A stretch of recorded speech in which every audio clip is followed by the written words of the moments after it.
This episode of the LCTV News is brought to you by North Shore Community College. If you have the will to attend college, we have the way for you to earn your degree.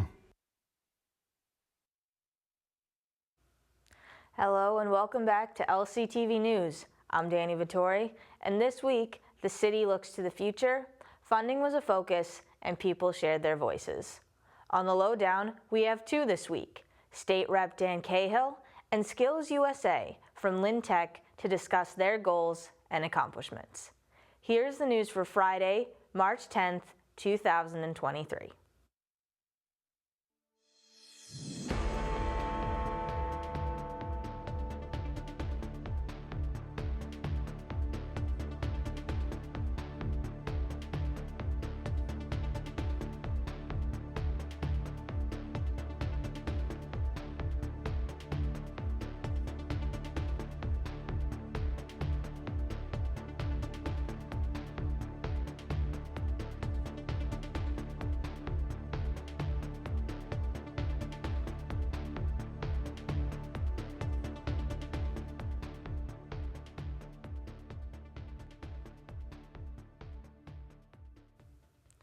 Chris Gomez, the director of Lynn Elder Services, announced he will be running for Ward 4 councillor, joining a now three-person race for the seat being vacated by Rich Colucci. Gomez also stated in an interview that he will be leaving the senior center to accept a job with Beverly's Council on Aging beginning March 13th. In running for Ward 4, he hopes to continue to help all Lynners who live in the ward even after taking the job in Beverly. Some of the issues he wishes to tackle if elected are the littering problem, growing the workforce, and finding more ways to support small businesses. His main motivation is similar to that when he took over running the senior center, helping people. Last Friday the 3rd, the Haven Project hosted a Speak Up, Speak Out open mic night in collaboration with Jesse Ellie. Members of the community came to share poems, songs, and their stories. Here is more from the event.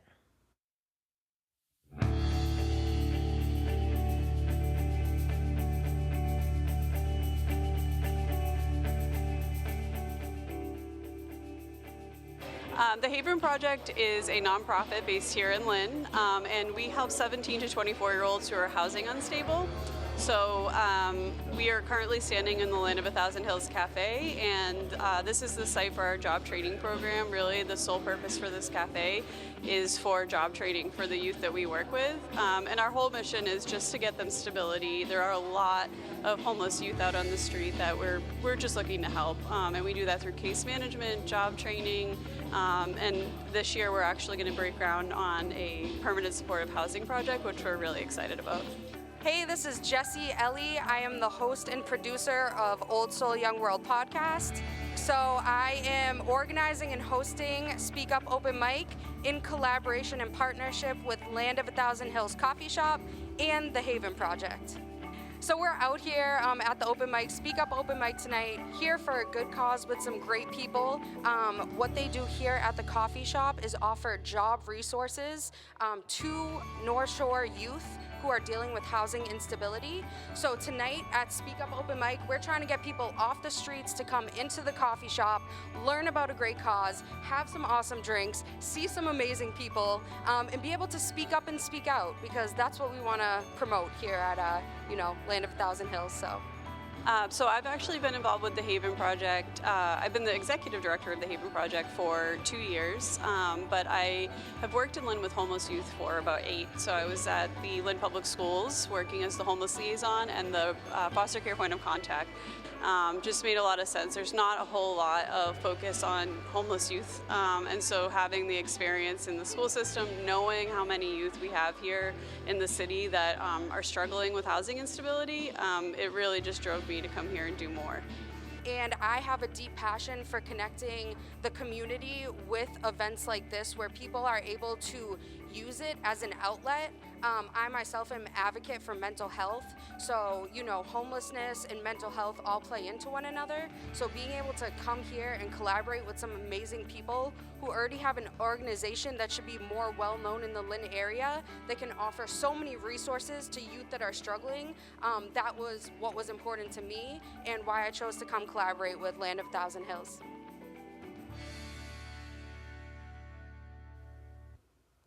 The Lynn Hispanic Scholarship Foundation is accepting applications for their 2023 scholarships. Since their founding in 1991, they have helped over 300 graduates of Lynn high schools by awarding an average of 12 scholarships per year. To be eligible, applicants must be high school seniors, live in Lynn, be Hispanic/Latino or of Hispanic/Latino descent, and be accepted at a 2 or 4 year institution for higher education. Those who receive a scholarship must also be present at the annual gala on May 19th. Anyone who wishes to apply must submit an application, a resume, an essay, a college acceptance letter, and a letter of recommendation. The deadline to apply is April 3rd. To access the link for the application and more information, go to lyntv.org. At Lynn Arts, there was a Buy Black and Allies event. Hosted by the North Shore Juneteenth Association, people came out to support local Black businesses as part of the cause to support diversity, equity, and inclusion. Take a look.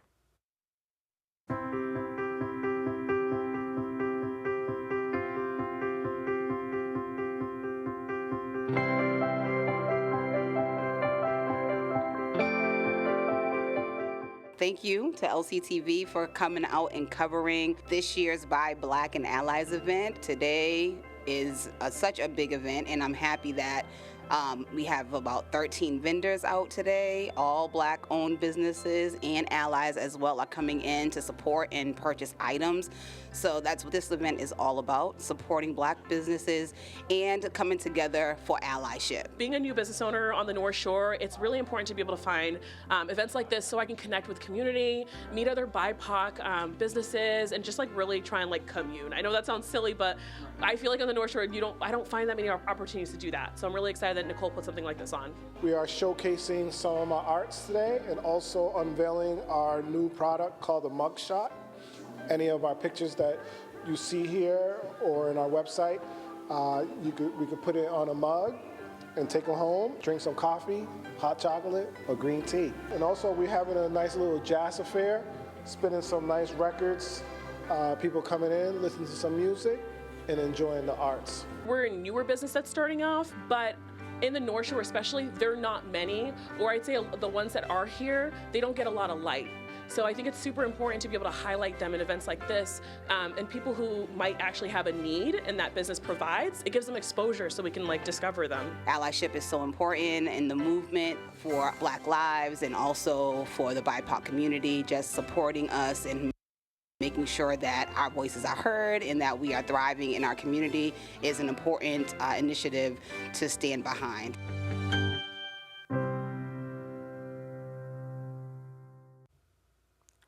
My Brother's Table will be holding a calendar raffle during April with the bonus prize of $500 in raffle tickets being offered on May 1st.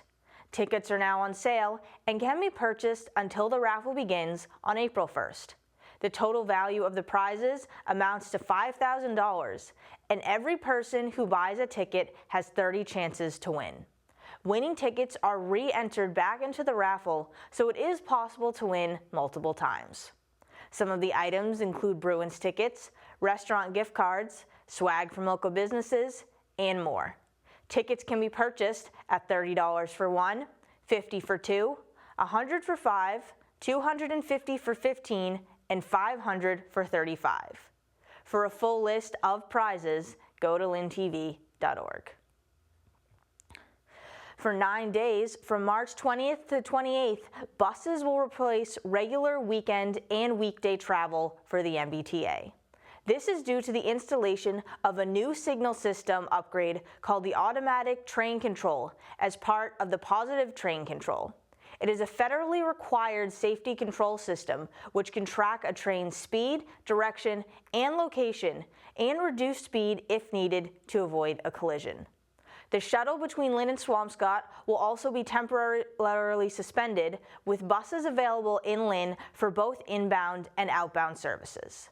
The same commuter fares will be collected on the ride, and bicycles are not allowed on the buses. Tuesday the 7th, new Fire Chief Dan Sullivan hosted a meet and greet at the Lynn Auditorium.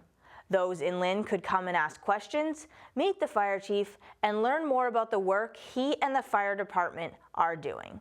Here's a clip from the event.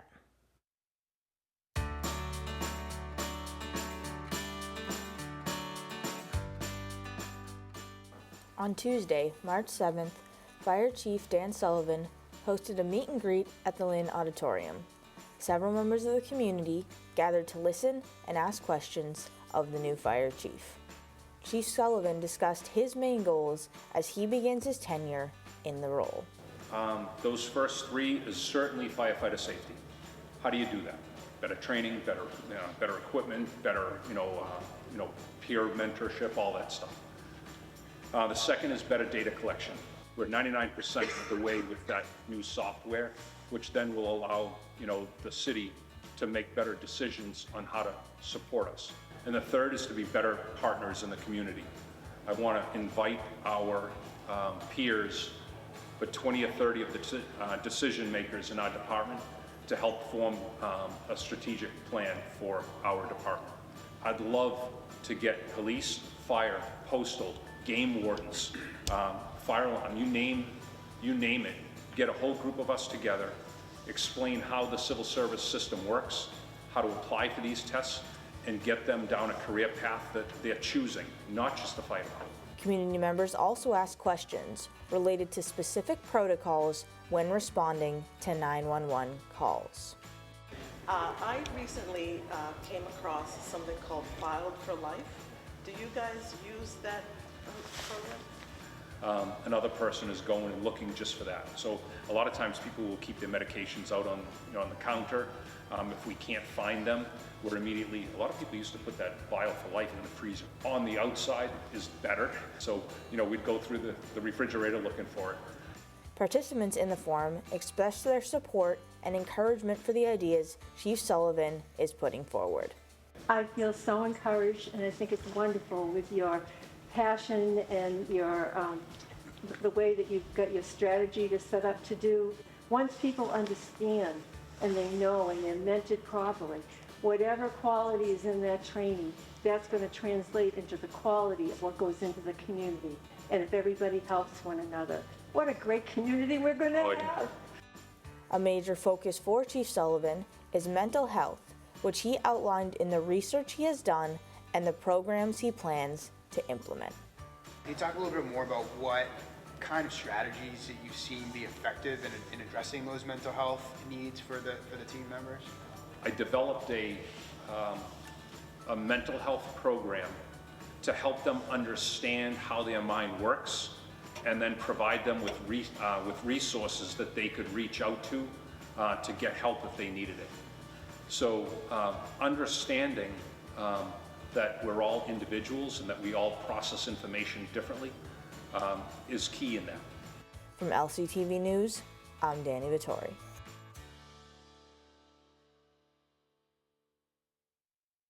General Electric Aviation is investing $450 million in U.S. manufacturing, including $31 million to the GE facility in Lynn. This money will be used to improve the buildings, including tooling design and test cell upgrades, all in preparation to create two independent companies focused on energy and aerospace. Additionally, they will be hiring 1,700 more employees in its aerospace businesses.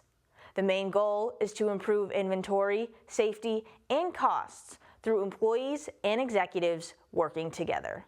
The Lynn GE is a recognized founding site for General Electric, dating back 125 years.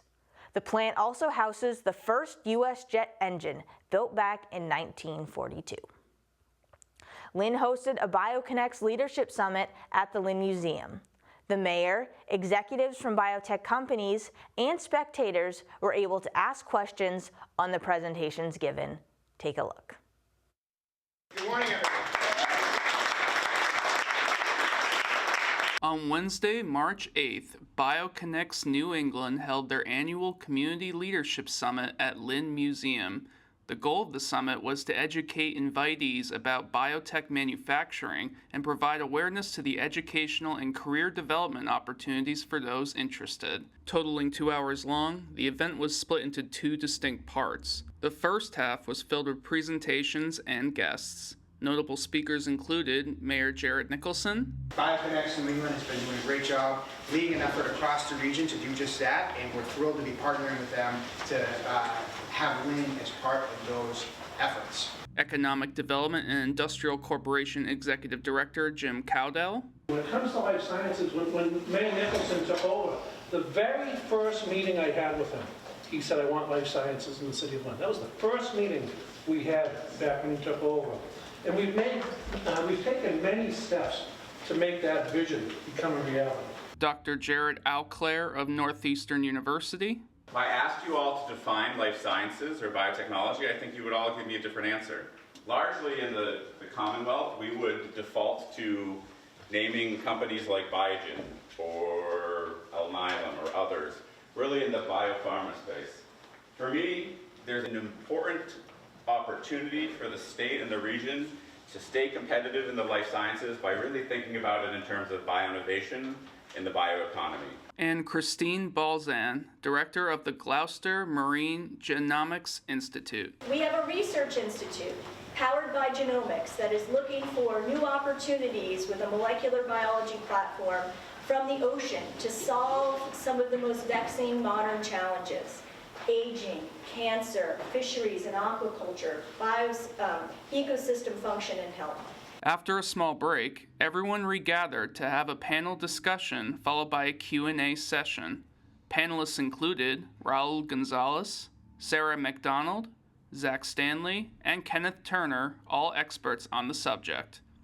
When opened up to questions, there were some concerns expressed about the project, namely how it would affect the surrounding communities. I'm wondering if there are actually community groups here today from Lynn.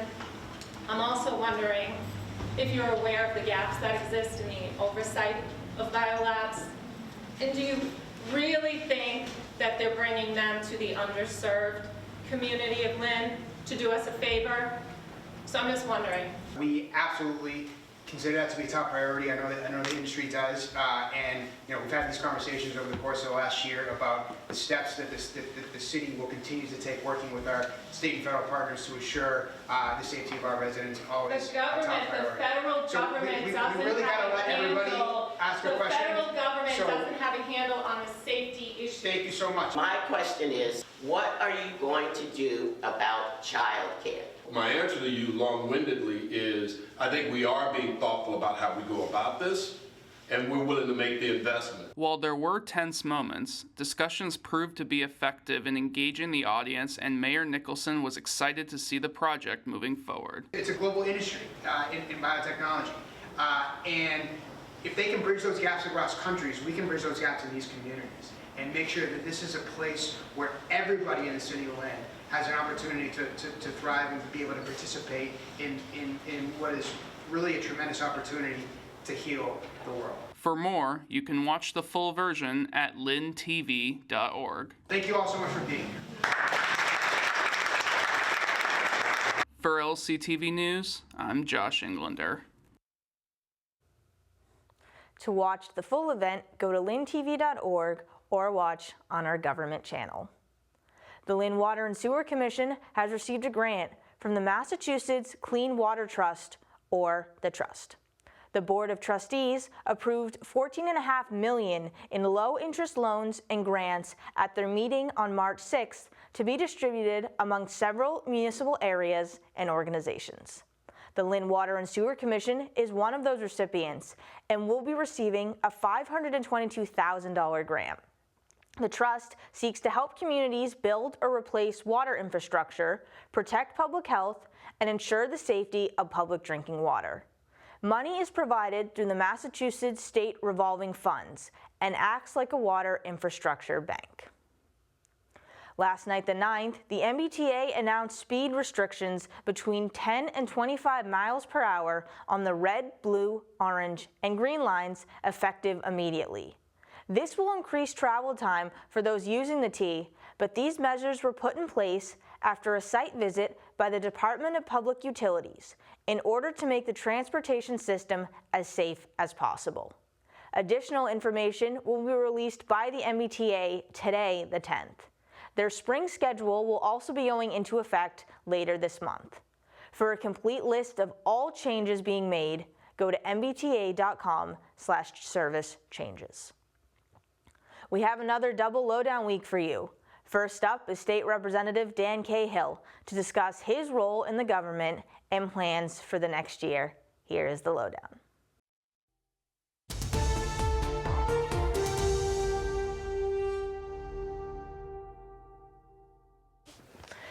Good afternoon and welcome to another edition of the Lynn Lowdown. Today we have a very special guest, State Representative Dan Cahill for the 10th Essex District. Thanks for joining us. Danny, it's a pleasure to be here. I'm very glad that I am a special guest today. Oh yes, of course. We have two Dannys. We do. That are going to be talking to one another. We're like, Danny interviews Danny. We'll go, how does this work? Can there be a show like that? It should be. Instead of like between two ferns, it could be between two Dannys. I like it. We should. Maybe no one would watch. Maybe not, but it should still be a thing. I like it. So, I guess we'll go in. You've been in this for a while now. Well, you say that like I'm old. Oh no, of course not. That's okay. Not at all. But I moisturize. So I gotta ask, what made you decide to run for state rep initially? That's state rep. So I've been involved in local Lynn politics for some time, and an opportunity presented itself in 2016. And I'd worked various jobs in and around the State House, and I'd been involved in public policy, not only in the city, but in the state. And an opportunity presented itself. Former Representative Bob Fennell is now serving the city as the Deputy Superintendent up at Water and Sewer, and he's doing a fantastic job. And I was very fortunate to be able to run for the seat, and we won, and it's been almost 7 years now. Come May 15th, I believe that was election. I think that's when I was sworn in. Who's counting? And that'll be 7 years. So it's been a great. I've had a tremendous opportunity to be able to serve Lynn in various capacities, and I'm still very excited about the job. Yeah, because you were. What was it, school committee before? Yeah, I was on the school committee briefly in the early 2000s for 2 terms, and then I spent 10 years in the city council, which was a lot of fun at large, and met and worked with some of my dear friends, and a lot of them are still there. Some have moved on, and I want to give a shout out to Councilor Rich Colucci, who has announced that he's not going to be running for re-election after spending 6 decades as a city councilor. I know. He looks young. He's 104. But yeah, he's been there for a very long time. He's had his fingerprints on a lot of great things that have happened in the city of Lynn. We're going to miss him. But if anyone who knows Councilor Colucci, they will know that he will not be far away because he will call and text us quite frequently, which we appreciate. I'll give him your phone number, Danny, right when I leave here, so you can also get a lot of texts. So I can also enjoy his various text messages. Oh, yes. Oh, yes. Day and night. So, that's me in a nutshell, politically, yeah. Based off of that, you said day is so busy and everything. How do you manage to balance that? 'Cause your family, you have a law firm, you have your state rep job, and then you also do public outreach. 'Cause I see you everywhere. I have absolutely no idea how you do that. You just keep going. You don't sleep much. And you have to like what you do. So luckily for me, I like everything I'm doing. My family's very, very accommodating, and they understand that my schedule is tight sometimes, but I make the time when I can, and I try to attend basketball games and soccer games and things like that for the kids. And you just work. It's how it is. I grew up like this. My mother and father are like this, so they created me like this, and this is just, my kids are gonna be like me. But it's enjoyable work. I mean, you're around people a lot. I deal with people all day long. And my dog. So there you go. What more could you be complaining about? I could be in a coal mine, like wouldn't be happy doing that. You know, those people that's a hard job. I get to work with people. It can be interesting at sometimes hard, but not in a physical sense, more in a mental sense. So it keeps you sharp. Oh, yeah, it does. Yeah, you deal with people, right? I do. Your job's hard. You have to sit here and try to talk to someone who may be A, nervous, or B, have nothing good to say nothing really at all. And you have to like draw it out of people. I do, but I like it though. Every time I have an interview, I learn something. Well, good. Which I appreciate. Hope I teach you something here today. You learn something new from me today. Oh, I'm learning a lot of things. Fantastic. Because one of my last things I'll ask is, you know, a big piece of your job as state rep is you even look on your profile, like different bills, different legislation that you work on. I mean, is it like, how do you decide what to focus on? Like going into, like you said, the 7 years, what are you thinking about for this next cycle? Well, what you learn in general, right? So times change, and focuses change, and issues change, and public opinion changes. So it's always fun to look back and some of the things that were important, you know, several years ago. You say to yourself, "Wow, you know, we were able to tackle that issue, and now we're seeing the fruits of our hard work come to fruition, and those issues have been resolved." But you also sometimes catch lightning in a bottle. Sometimes you file a bill, and it's a bill that, you know, lingers on a little bit, and then an event happens, boom, and it's thrust right in the front pages of the papers. And you never know what's going to happen. I have no idea in the next 2 years what big issue might pop out of nowhere, and one of the bills I file might address that issue, and it might get some wind in the sails. And then here we are, debating it, passing it, getting it signed into law. It's been exciting. It's fun. We've done it, like last session we were successful. I work a lot with my delegation, with Representative Capano and Representative Wong, and now we have Representative Jenny Armini, who's fantastic. And Senator Brendan Creighton, who between Pete, myself, and Brendan, we've been working together either in the city council or the state level for over a decade. Wow. We file sometimes similar bills. And I think people like to put us on bills with our Senate counterpart because we're able to work it through both chambers. So Brendan and I were able to do sports betting last year. Like, it just so happened that we filed that bill, and now people love sports betting. You're able to do that in Massachusetts. Yep. We did some other things relative to like food security issues and bills that most people wouldn't get. They wouldn't get a lot of notoriety. A lot of people wouldn't know about it, but it makes tremendous impacts on people in the Commonwealth, and it's just fun being able to be in a position to do that. So we're excited about this year. I don't know what's going to happen. Who knows? That's another exciting element. You never really quite know what's going to happen. And you never know what people are going to care about. Right? Right. Everyone's talking about balloons now. Spy balloons. Who would have known? People now, they see the spy balloon, all about spy balloons. Right? Interesting. Who would have thought that? If I had said to you 3 weeks ago, say, hey, spy balloons, you would have said, Dan Cahill's insane. And you would have been correct. But now, genius. Yes. Now it's like, no, he was on it. He knew it. He knew. He knew about the balloons. I didn't, by the way, if anyone's listening from the FBI, I didn't know anything about balloons and Chinese spying. So anyways. And so you said you're in what is it, the 10th district? So how much is it cover? Like, is it all of Lynn, or is it parts of Saugus? Great question. I am, in my mind, the luckiest in that my district, the 10th district, our district, encompasses essentially like old school folks would call like the east side of the city of Lynn. Okay. So Lynn has 4 state representatives. I'm lucky enough to have the only one that has just Lynn. So Representative Capano has Lynn in like the west side of Lynn and Nahant. And then Representative Wong has kind of like the Ward 1 area, the upper Ward 1 area of Lynn to Saugus and Wakefield. Saugus and Wakefield. And then Representative Armini has the Marblehead, Swampscott, and the Ocean kind of Diamond District-y area of Lynn. So it always amazes people when we talk to my like counterparts in like Beverly with Jerry Paracello. He has all of Beverly. Or now we have Manny Cruz as the state rep from Salem. He has all of Salem. And people think these huge cities, right? And then I say, wow, I have 19 precincts in Lynn. And they look at me and they go, huh? I said, yeah, my little sliver, I can walk. I can see from my street, I can see my other end of my district, has as many people as in Salem. Oh. It's wild. In the entirety of Salem. Yeah. Wow. Yeah. Yep. So I love it. I'm lucky. There you go. So if you like it and feel lucky, that's what matters, right? I am. And is there anything else that you wanted to talk about, mention as we were going through all the stuff?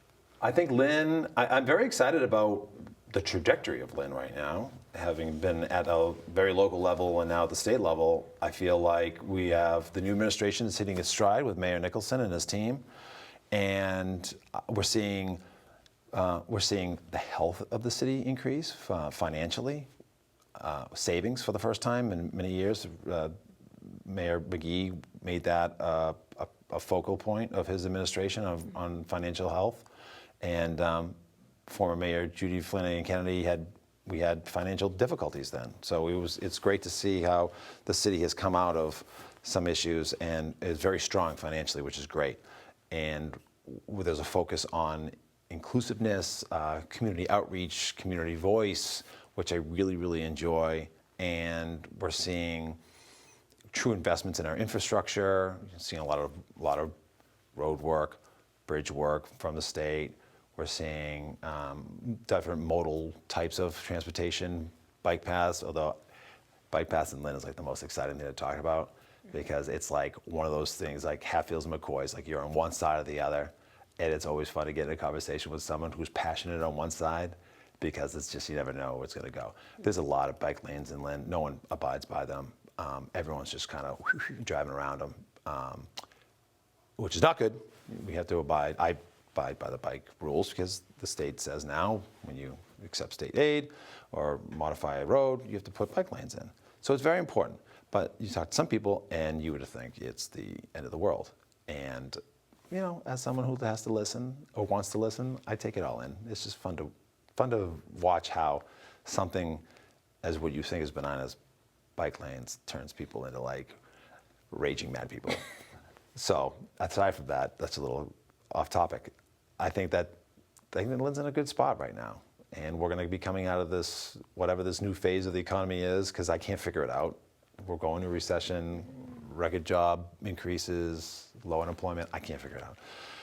I think Lynn's poised to be in a good position, and we continue to see a lot of investment in the downtown and around Lynn in general. Oh, yeah, a lot of good things happening. It is. As I tell people, Lynn's been up and coming since 1624. Well, I think that's our next, 1621, up and coming since 1621. But it's true. And you look, the waterfront development, not just the housing development, I'm talking about the public space that's being created down there on the waterfront. The state's put a lot of thought into that space and the city as well. And that's going to be, these little pieces come together and it really makes for a cool city. It does, definitely does. And I want to thank you again for taking the time to come on and talk about That's it? That is. We need an hour long. I know we do. We need long. But public access, it's, you know, I have to put another couple of quarters in the meter and then you let me have more time. Yes, I hope I'm going to come back because I feel like there's more we can talk about, Danny. Definitely. We'd love to have you back. Nice. I'm being invited back. You heard it here, folks. I'm being invited back for another show. All right. Maybe we'll go on location. That would be fun. Ooh. Pedro, you want to go on location? He just said yes from above. See? You heard it here, folks. We're going to hit the streets next time on the Lynn Lowdown. And you heard it here from Representative Cahill. That brings us to the end of our show. Thank you for watching. We will see you next week.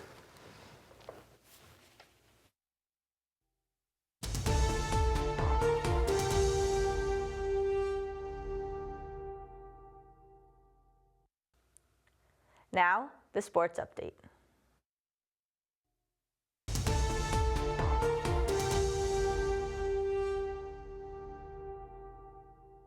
In playoff news, Lynn English boys basketball advanced to the Sweet 16 of the Division I playoffs, beating Cambridge Ridge and Latin 79-60.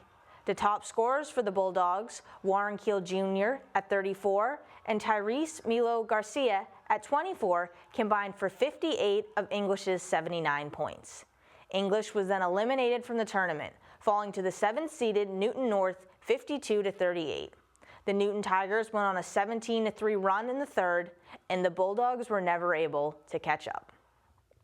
Kip Academy boys basketball also advanced with a 62-34 point victory against 20th-seeded Drury last Friday. The Panthers' best quarter was the third, where they outscored their opponent 17-5 behind a strong defensive effort. They then had a dramatic game against the 4th-ranked Pioneers, but fell 60-59. There were 3 lead changes in the fourth, where the Pioneers had a 9-point lead, then Kip gained it back, before the Pioneers went back up by 4 and were able to cling to the 1-point victory. At a final score of 66-58, the Tech boys basketball team saw their 18-game win streak and season come to an end. The Tigers were able to cut the deficit to 3 in the second half, but that was as close as they got. The Spartans boys basketball team dominated East Boston 81-52 in their opening tournament game. They then had a 40-point victory versus 18th-seeded Dean 73-33. David Brown was the leading scorer with 15 points. St. Mary's will now play Tech Boston in the Elite 8. Their girls team also advanced, scoring 81 compared to 39 by Ipswich. 3 Spartans scored in double digits to give them the victory. In the Sweet 16, the Spartans hosted Sandwich and were again victorious 75-22. They led 24-3 by the end of the first, but the highlight of the game came in the second quarter when senior Keelan Prira scored her 1,000th point on a three-pointer. They will now advance to the Elite 8. While their boys hockey team was eliminated in the Sweet 16 with a 3-0 loss on the road at Warrior Ice Arena versus Catholic Memorial. Despite the loss, freshman goalie Anthony Palmer played exceptionally well with 36 saves. The team showed great potential, going 9-0-2 to start the season, scoring 57 goals with 3 players receiving conference honors. The girls' Spartans hockey team has advanced to the Final Four for the first time in 10 years. In front of a packed home crowd, St. Mary's took down Peabody Linfield North Reading by a score of 2-0. They scored both their goals less than 10 minutes into the game and were able to shut out PLNR for the rest of the night. Taking advantage of second chances and rebounds proved to be the difference, as the Spartans will now take on Billerica Chelmsford in the next round. 3 St. Mary's track and field athletes qualified for the New Balance Nationals. Laureen Suriel was the Central League champion in shot put this year.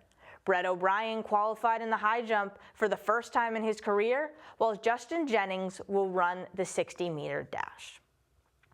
The Boston Celtics have faltered slightly in the past week, losing 3 of their last 4 games and dropping to second in the Atlantic Conference, 2 games behind the Milwaukee Bucks. In a 31-129 loss to the New York Knicks, the Celtics hit last-second shots both at the end of regulation and the end of the first overtime to send the game to double overtime. Despite fighting back, Boston was unable to finish as they once again lost to New York. They then lost to the Cleveland Cavaliers 114-118, also in overtime. Jaylen Brown was the star of that game with 32 points, 13 rebounds, and 9 assists. They then rebounded with the 115-93 home win over the Portland Trail Blazers, where they scored over 30 points in 2 of the 4 quarters. While the Bruins remain at the top of their division, 10 games ahead of the Toronto Maple Leafs, and were on a 10-game winning streak before losing on the 9th. This includes a 4-2 victory against the New York Rangers last Saturday the 4th. The Bruins scored in every period with 2 in the third. Linus Ullmark got his 32nd win and 38 starts this season with 24 saves on the night. Charlie Coyle notched a goal and assist, while David Pasternak and Patrice Bergeron also had goals. Last night, a goal for the Oilers in the second and 2 in the third were the difference, as Boston scored twice in the first but were unable to score again. For the second lowdown, we had 2 members of SkillsUSA and their advisor from Lynn Tech. They discuss their roles within SkillsUSA and their plans for the future. Here is the lowdown.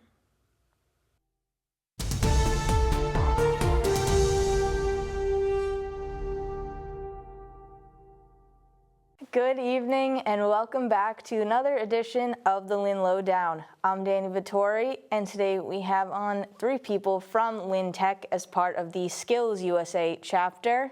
Thanks for coming on the show. Thank you for having us. Thank you. And we'll start over here with you. Would you mind just saying your name and then position within the chapter? Sure. My name is Jason McCush, and I'm the SkillsUSA advisor. My name is Giselle Vitas-Palera, and I'm the chapter secretary. I'm Anthony Gonzalez, and I am a junior in the radio and broadcasting program at my school, and I also serve as our chapter's president.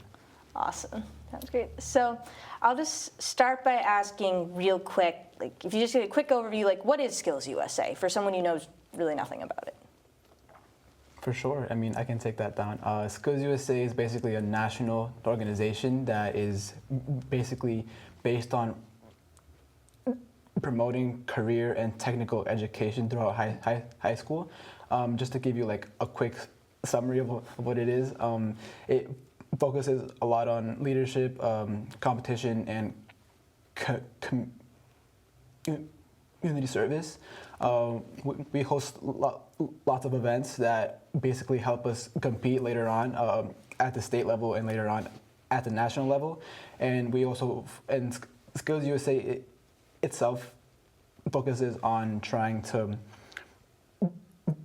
prepare students for like the real world, whether that's a job in the trade or in college. Great. Yeah.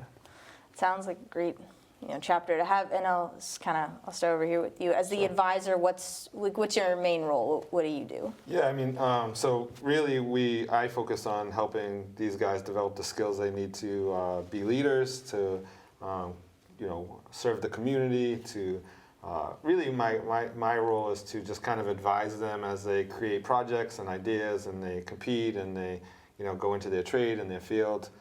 So really I'm just sort of the push behind them to really keep the chapter moving forward and keep it growing. So. And then I'll ask both of you the same thing too. We'll start with you, Giselle. What's your role as the secretary? So I basically take notes for all the meetings we have, and we have about 3 meetings every single week. Wow. So 2 morning meetings and then 1 afternoon. So the morning meetings are like just executive. It's just like 6-7 students, and then the afternoon meetings are like the leadership, like the whole entire leadership team. And there I take meeting notes and I finalize it in an actual document, and those documents we will present it to any competitions that we have later on in the year. And at the end of in the start of every meeting, I read those meeting minutes, and it keeps track of like what we've accomplished and what we haven't, and we just make like a mental checklist with those meeting notes. Great. And then as the chapter president, Anthony, Sure. What do you do? Basically, my role is to try and lead my peers the best I can, whether that's through our meetings or with our larger group, which is the whole chapter. We have monthly meetings on Thursdays, once a month, and that's where we really communicate what's been going on with our team, with our events, with the rest of our chapter, which consists of over 200 students. And basically just trying my best to lead my peers and communicate the information that we receive with them, so we're all able to work as a whole. Well, those are very impressive roles in addition to being students and then being a teacher. So you mentioned a little bit the competition. I'll say first of all, congratulations to all of you that you were national champions last year. Is that right? Yes. Yep. So that's first of all, it's amazing. And then at these competitions, like, what happens exactly? Like, what do you do? So before the competitions, we have weeks to prepare. So either McCush tells us what competition we're going to be getting into, depending on which exactly. So there's 2. There's districts and there's leadership. So districts is through your shops, so through your trade. So that you could do electrical, plumbing, health tech, TV, media, and they all have certain competitions based on those trades. And in leadership, it's like speech, interview, mock interviews. The one that we did was Outstanding Chapter, Right. and where we presented an event, a project that we did for the whole year. And we had weeks of preparing for it, like going over scripts, presentations, and at the actual competition day, either you're in a room with other competitors. In nationals, it was with different states from like Arizona, California, and there you just wait patiently for them to call you up, and then you do your competition, and then you wait for awards ceremony. Yeah, so there's about 100 different competitions like within the SkillsUSA kind of gamut, and so we sort of look at what our team looks like and what kids are really geared toward and what they're most interested in, whether it's in a leadership competition where they lead projects in the community or in the school or that sort of thing, or like whether it's in their trade, as Giselle was saying. So yeah, so we compete in kind of like a wide range from year to year, but it can be anything. Really, it's kind of like, if you think of like the Olympics, it's sort of like, that's what this is, right? It's like kids from all over the state and then all over the country just kind of competing to, in a certain competition that gets them recognized. And that means you get to meet people from so many different places too, which sounds really interesting. Yeah. And sorry, I'll transition a little bit. You mentioned some of the projects you do in the community. You did a mental wealth expo, a book drive. You've done a lot of those. So do you maybe want to let's talk about, I guess, one of the future ones you're doing, which is the Media Expo, I believe, in March? Yeah. So our Media Expo is an annual thing or it has become an annual thing. It's basically, it gives students or teenagers or even adults who are very interested in the media, whether that's acting or producing, camera work, whatever it may be. Basically, it's an event where many organizations and companies come and they give out or they offer the opportunities or resources where people in our community are able to come and gain more opportunities in that field that they're so interested in. There's also a panel discussion in which, if you were to have any questions that resided in the media, you would have these experts and professionals who are able to answer them for you. That's it. That's definitely something that's right up my alley, given my profession. Yeah, for sure. We'd definitely love to have you guys come and be a part of it, for sure. And I'll ask, because you're saying there's quite a few students involved with this. How do you become involved with SkillsUSA? Become member leadership team? How does that work? Yeah, so students are sort of, we do a little recruiting, but also it's just kind of like, at this point now, it's sort of word of mouth because, we've hit a pretty good level of success. So a lot of students in our school come and ask about it, but we do a lot of promotion and stuff inside the school, whether it's, recruiting and approaching kids and asking them to get involved. The shops kind of help, each of their technical programs kind of help put kids involved in it, and then the kids who are on the leadership team, like Anthony and Giselle, usually goes through a voting process, so they have to run and campaign for a position and then get voted in by their peers. So. And I'll ask you two, you're both juniors, right? So did you start as freshmen? Did you join later? How did that work? Yeah, so we actually both joined in as sophomores because since our freshman year was all remote, my freshman year I had no idea what skills was. And it wasn't until my sophomore year where it was during shop wars, which is a war between all of our shops, and we all raise money. It was during a captain meeting where I was approached by Mr. McCush, and that's where I basically became more involved with our school, and that's how I ended up joining the team. Yeah, and same thing like with me. I would go into the chapter meetings, and with each shop, you have a chapter captain. So we were both captains of each of our shops, so our name was definitely heard by Mr. McCush, and he saw our work put through the shop boards and our very hard efforts on getting to raise money and get as much points as we can. And the shop boards was a success that we raised $10,000, and we gave it out to, I believe, 10 organizations here in Lynn. So just through that, like, our efforts were shown, and he talked to us and he invited us to meetings, and we were officially in the leadership team. So, I mean, in terms of creating leaders, you are definitely very good examples of that. You can tell how passionate you are. Yeah, we're very lucky in that respect. Like the kids who really buy into the program, really buy into the program, and it's just beautiful to watch them kind of like unfold and develop. And I mean, not that these two aren't already pretty outstanding students. I mean, they're both straight A students as well, and just really they're just well-rounded all around, and they do a great job leading what it's become a very large chapter of students who are involved and engaged in the projects that we do. And they help us to really, we've really built the team out in a way that we can scale the projects the way we have now, like whether it was giving away 40,000 books at the book drive recently with the help of the Lynn Teachers Union, and shop wars where we kind of pit the shops against each other, raise money for a cause. We've really done a good job with that, and it's really cool to watch them kind of flourish. Definitely, because you put on large, very impressive events. I know I went to one. We had a few other people go to them, and they're very impressive in what you're able to do. Thank you. Yeah, well, it's a lot of hard work and lots of meetings. So lots of meeting notes. I can imagine with three meetings a week, that must be a lot. Yeah. So we're gonna have to wrap up in a minute, but is there anything else that any of you wanted to add that I hadn't touched on?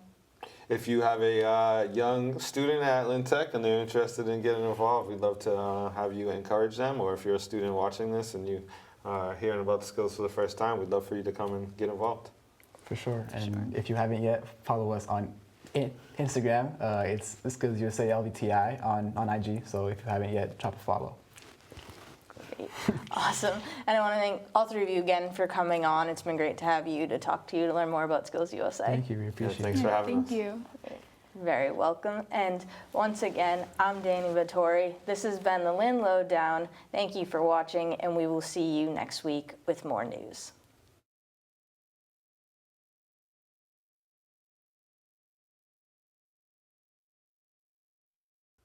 Now, the community calendar.